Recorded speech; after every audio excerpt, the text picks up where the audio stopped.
जय हिंद।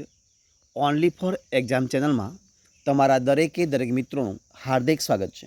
તો આજે આપણે વિડીયોમાં જોઈએ કે ગુજરાતની કોઈ પણ સ્પર્ધાત્મક પરીક્ષા હોય અને એ પરીક્ષામાં પૂછાવા લાયક હોય એવા ગુજરાત વિશેના મિત્રો વેરી મોસ્ટ ઇમ્પોર્ટન્ટ જનરલ નોલેજના પ્રશ્નો તમારી સમક્ષ મિત્રો લઈને આવ્યો છું। અને દરેક વિડીયોમાં મિત્રો આપણે 30 પ્રશ્નો જોવાના છીએ અને આજે વિડીયો નંબર 4 છે, એટલે કે ભાગ નંબર 4 છે, તો વિડીયો પૂરેપૂરો જોજો। તો શરૂઆત કરીએ વિડીયોની। પ્રશ્ન એક તમારી સમક્ષ જુઓ। પ્રશ્ન છે કે રામાયણમાં ડાંગ જિલ્લાનો ઉલ્લેખ કયા નામે મળે છે? રામાયણની અંદર જે ડાંગ જિલ્લો છે તો એ ડાંગ જિલ્લાનો ઉલ્લેખ કયા નામે મળે છે? તો એ મળે છે દંડકારણ્ય। કયા નામે મિત્રો મળે છે? તો એ મળે છે દંડકારણ્ય નામે મળે છે। પ્રશ્ન જોઈએ આપણે આગળ કે ગુજરાતનું સૌથી મોટું તાપ વિદ્યુત મથક કયા સ્થળે આવેલું છે? તો એ આવેલું છે ધુવારણમાં। ક્યાં આવેલું છે? ધુવારણમાં। જોઈએ પ્રશ્ન આપણે આગળ કે સર્પગંધા નદી સર્પગંધા નદી ગુજરાતના કયા જિલ્લામાં આવેલી છે? તો મિત્રો એ આવેલી છે ડાંગ જિલ્લામાં। કયા જિલ્લામાં? ડાંગ જિલ્લામાં આવેલી છે। પ્રશ્ન જોઈએ આપણે આગળ કે સિદ્ધરાજ જયસિંહે કયા રાજાને પરાજય આપી અવંતીનાથનું બિરુદ ધારણ કર્યું હતું? તો યશોવર્માને। કોને? યશોવર્માને। પ્રશ્ન જોઈએ આપણે આગળ કે જૂનાગઢમાં ક્યાં આગળ મિત્રો? જૂનાગઢમાં કયો ઐતિહાસિક કિલ્લો આવેલો છે? તો જૂનાગઢની અંદર ઉપરકોટનો કિલ્લો। કયો? ઉપરકોટનો કિલ્લો આવેલો છે। કચ્છમાં ગરીબદાસજી ઉદાસીન આશ્રમ કયો? કચ્છમાં ગરીબદાસજી ઉદાસીન આશ્રમની સ્થાપના કોણે કરી હતી? તો એ મિત્રો કરી હતી ગુરુ નાનકના શિષ્ય શ્રીચંદે। કોણે કરી હતી? ગુરુ નાનકના શિષ્ય શ્રીચંદે કરી હતી। જોઈએ પ્રશ્ન આપણે આગળ કે ગુજરાતમાં લાલ રંગનો ડોલેમાઇટ આરસ ક્યાંથી મળે છે? તો એ મળે છે છૂછાપુરા જિલ્લો વડોદરામાં। કઈ જગ્યાએ? છૂછાપુરા જિલ્લો વડોદરામાં। આગળ પ્રશ્ન ગુજરાતના ચેરના વૃક્ષોનું જંગલ ક્યાં આવેલું છે? તો ગુજરાતમાં ચેરના વૃક્ષોનું જંગલ આવેલું છે જામનગર અને કચ્છ જિલ્લાના દરિયા કિનારા પાસે। કયા? જામનગર અને કચ્છ જિલ્લાના દરિયા કિનારા પાસે। જોઈએ પ્રશ્ન આપણે આગળ કયો છે પ્રશ્ન? પ્રશ્ન છે કે શ્યામજી કૃષ્ણ વર્માએ લંડનમાં કયા નામે વિદ્યાર્થી છાત્રાલયની સ્થાપના કરી હતી? તો શ્યામજી કૃષ્ણ વર્માએ લંડનની અંદર વિદ્યાર્થી છાત્રાલયની સ્થાપના કરી હતી। એ સ્થળ છે તો એ છે ઇન્ડિયા હાઉસ। કયું છે? ઇન્ડિયા હાઉસમાં।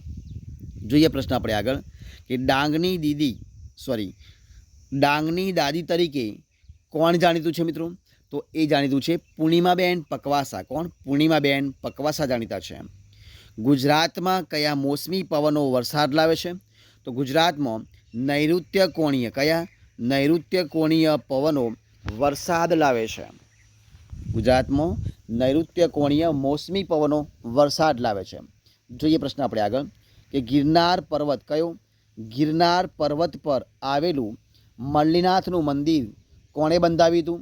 તો એ બંધાવ્યું હતું વસ્તુપાલ અને તેજપાલે। કોણે બંધાવ્યું હતું? વસ્તુપાલ અને તેજપાલે। પ્રશ્ન જોઈએ આપણે આગળ કયો છે પ્રશ્ન? પ્રશ્ન છે કે વડોદરાના કયા બે ભાઈઓએ ભારતીય ક્રિકેટ ટીમમાં સ્થાન મેળવ્યું હતું? તો એ મેળવ્યું હતું મિત્રો ઇરફાન પઠાણ અને યુસુફ પઠાણ, બંને ભાઈઓએ। પ્રશ્ન આગળ ગુજરાતમાં સૌપ્રથમ રેડિયો પ્રસારણ ક્યાં શરૂ થયું હતું? તો એ થયું હતું વડોદરામાં। ક્યાં થયું હતું? વડોદરાની અંદર। પ્રશ્ન જોઈએ આપણે આગળ કે વઢવાણ શહેર કયું શહેર? વઢવાણ શહેર કઈ નદીના કિનારે આવેલું છે? તો વઢવાણ શહેર ભોગાવો નદીના કિનારે આવેલું છે। કયું? ભોગાવો નદીના કિનારે। નર્મદા જિલ્લાનું મુખ્ય મથક કયું છે? તો નર્મદા જિલ્લાનું મુખ્ય મથક છે રાજપીપળા। કયું છે? રાજપીપળા। જોઈએ પ્રશ્ન આપણે આગળ કયો છે પ્રશ્ન? પ્રશ્ન છે કે બન્ની અને ખાવડા કયું? બન્ની અને ખાવડા વચ્ચેનો પ્રદેશ કયા નામથી ઓળખાય છે? તો એ ઓળખાય છે વાગડ નામથી। કયા નામથી ઓળખાય છે? વાગડ નામથી। કયું શહેર સૌરાષ્ટ્રની શાન તરીકે ઓળખાય છે? તો રાજકોટ। કયું? રાજકોટ શહેર એ સૌરાષ્ટ્રની શાન તરીકે ઓળખાય છે। જોઈએ પ્રશ્ન આપણે આગળ કયો છે પ્રશ્ન કે ખારા પાણીને ખારા પાણીને મીઠું પાણી બનાવવા માટેનો સૌર નિશ્ચેદન પ્લાન્ટ કયા સ્થળે આવેલો છે? તો એ આવેલો છે ભાવનગર જિલ્લાના ઘોઘા તાલુકાના અવાણિયા ગામે. ખારા પાણીને મીઠું પાણી બનાવવા માટે સૌર નિશ્ચેદન પ્લાન્ટ જેને કહેવાય એ પ્લાન્ટ ભાવનગર જિલ્લાના ઘોઘા તાલુકાના જે અવાણિયા ગામ છે એ અવાણિયા ગામે આવેલો છે. આગળ પ્રશ્ન, અલિયા બેટ કઈ નદીના મુખ પ્રદેશમાં રચાયેલો એક ટાપુ છે? તો અલિયા બેટ એ નર્મદા નદીના મુખ પ્રદેશમાં રચાયેલો એક ટાપુ છે. જોઈએ પ્રશ્ન આપણે આગળ. કયો છે પ્રશ્ન? પ્રશ્ન છે કે નવલખી બંદર કયું? નવલખી બંદર કઈ ખાડીઓના સંગમ સ્થળ પર આવેલું છે? તો નવલખી બંદર એ વરસામેડી અને સુઈ, કઈ? વરસામેડી અને સુઈ ખાડીઓના સંગમ સ્થળ પર આવેલું છે. પ્રશ્ન જોઈએ આપણે આગળ. કયો છે પ્રશ્ન? કે ગુજરાતની કઈ યુનિવર્સિટીમાં મહર્ષિ અરવિંદ ઘોષે અંગ્રેજીના પ્રાધ્યાપક તરીકે ફરજો બજાવી હતી? તો એ છે મહારાજા સયાજીરાવ યુનિવર્સિટી વડોદરા. કઈ આવશે? મહારાજા સયાજીરાવ યુનિવર્સિટી વડોદરાની અંદર. જોઈએ પ્રશ્ન આપણે આગળ. કયો છે પ્રશ્ન? કે ગુજરાતમાં ચાવડા વંશની સ્થાપના કોને કરી હતી? તો એ કરી હતી વનરાજ ચાવડાએ. કોને કરી હતી? વનરાજ ચાવડાએ. પ્રશ્ન આગળ, હડપ્પીય સંસ્કૃતિનું બંદર કયું છે? તો એ છે લોથલ. કયું આવશે? લોથલ.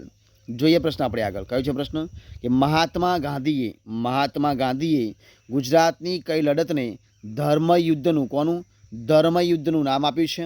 તો મહાત્મા ગાંધીએ ગુજરાતની અમદાવાદના મિલ સત્યાગ્રહને અમદાવાદના મિલ સત્યાગ્રહને લડતને ધર્મયુદ્ધનું નામ આપ્યું હતું. જોઈએ પ્રશ્ન આપણે આગળ. જો કહે છે પ્રશ્ન કે કયા વેપારીએ ગુજરાત પર ચડાઈ કરવાનું અકબરને કહેણ મોકલાવ્યું હતું? તો જે અમીર ઇત્તિમાદ ખાન છે. કોણ? અમીર ઇત્તિમાદ ખાન છે એ વેપારીએ ગુજરાત પર ચડાઈ કરવાનું અકબરને કહેણ મોકલાવ્યું હતું. જોઈએ પ્રશ્ન આપણે આગળ. કે ગુજરાતના કયા એવા નેતા છે કે જેમણે ડુંગળી ચોર તરીકે ઓળખાતા હતા? તો મિત્રો એ છે મોહનલાલ પંડ્યા. કોણ છે? મોહનલાલ પંડ્યાને ડુંગળી ચોર તરીકે ઓળખવામાં આવતા હતા.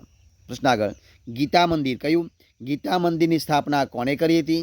તો ગીતા મંદિરની સ્થાપના કરી હતી સ્વામી વિદ્યાનંદજીએ. કોણે કરી હતી? સ્વામી વિદ્યાનંદજીએ. પ્રશ્ન જોઈએ આપણે આગળ. કયો છે પ્રશ્ન? જો પ્રશ્ન છે કે અમદાવાદમાં રથયાત્રાની શરૂઆત કોણે કરાવી હતી? તો અમદાવાદમાં રથયાત્રાની શરૂઆત કરાવી હોય તો એ છે સંત નૃસિંહદાસજી મહારાજ. કોણ છે? સંત નૃસિંહદાસજી મહારાજે કરાવી હતી. પ્રશ્ન આગળ. અને આ વિડીયોનો છેલ્લો પ્રશ્ન જોઈએ આપણે. કયો છે પ્રશ્ન? કે કયા સાહિત્યકાર સવાઈ ગુજરાતી તરીકે ઓળખાતા હતા? તો એ છે કાકા સાહેબ કાલેલકર. કોણ છે? કાકા સાહેબ કાલેલકર.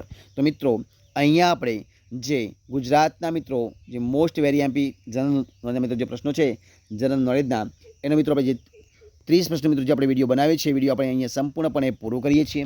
જો તમને મારો વિડીયો ગમ્યો હોય, પસંદ આવ્યો હોય, યુઝફુલ લાગ્યો હોય તો એને લાઇક કરો, કોમેન્ટ કરો, તમારા મિત્રોને વિડીયો શેર કરો અને છેલ્લે ચેનલમાં નવા હોય, ચેનલ સબસ્ક્રાઈબ ન કરી હોય તો ઓનલી ફોર એક્ઝામ ચેનલને સબસ્ક્રાઈબ કરવા માટે વિનંતી છે. મારા વિડીયોને પહેલાંથી છેલ્લા સુધી જોવા માટે તમારા દરેક મિત્રોનો હું દિલથી ખૂબ ખૂબ આભાર માનું છું. ફરી મળીશું એક નવા વિડીયો સાથે, નવા ટૉપિક સાથે. ત્યાં સુધી બની રહો. જય હિન્દ, જય ભારત, બેસ્ટ ઓફ લક.